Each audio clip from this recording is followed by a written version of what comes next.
എസ്തേറിൻ്റെ പുസ്തകത്തിൽ നിന്നുള്ള വായന. അധ്യായം 2. എസ്തേറിന് രാജ്ഞി പദം. കോപം ശമിച്ചപ്പോൾ അഹസ്വേരൂസ് രാജാവ് വാഷ്തിയെയും അവളുടെ പ്രവൃത്തിയെയും അവൾക്കെതിരെ പുറപ്പെടുവിച്ച കൽപ്പനയെയും ഓർത്തു. രാജാവിനെ സേവിച്ചിരുന്ന ഭൃത്യന്മാർ പറഞ്ഞു, സൗന്ദര്യമുള്ള യുവകന്യകമാരെ രാജാവിനു വേണ്ടി അന്വേഷിക്കട്ടെ. രാജ്യത്തെ സകല പ്രവിശ്യകളിലും രാജാവ് സേവകന്മാരെ നിയമിച്ചാലും അവർ സ്ത്രീകളുടെ ചുമതല വഹിക്കുന്നവനും രാജാവിൻ്റെ ഷണ്ഡനുമായ ഹെഗായിയുടെ നേതൃത്വത്തിൽ തലസ്ഥാനമായ സൂസായിലെ അന്തഃപുരത്തിൽ സൗന്ദര്യമുള്ള സകല യുവകന്യകമാരെയും കൊണ്ടുവരട്ടെ.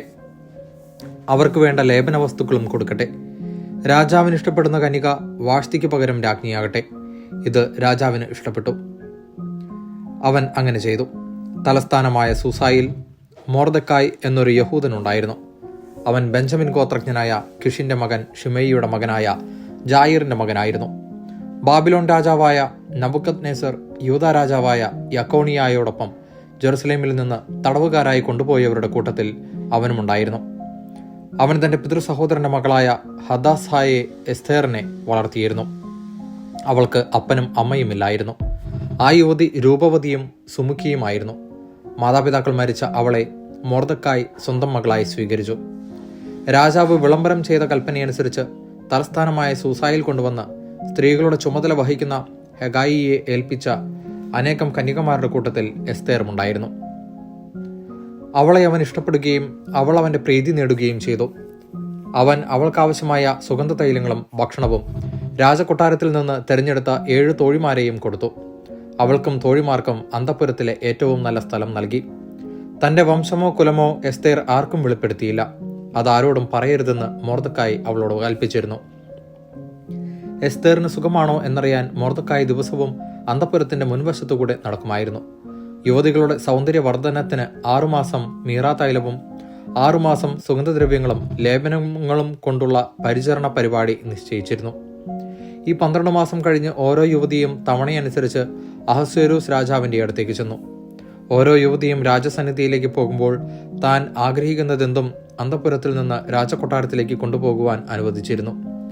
സന്ധ്യയ്ക്ക് അവൾ പോയിട്ട് രാവിലെ ഉപനാരികളുടെ മേൽവിചാരകനും രാജാവിന്റെ ഷണ്ഡനുമായ ഷാഗസിന്റെ കീഴിലുള്ള അന്തഃപുരത്തിലേക്ക് മടങ്ങും. രാജാവിന് അവളിൽ പ്രീതി തോന്നുകയും അവളെ പേര് ചൊല്ലി വിളിക്കുകയും ചെയ്തില്ലെങ്കിൽ അവൾ വീണ്ടും രാജസന്നിധിയിൽ പോവുകയില്ല.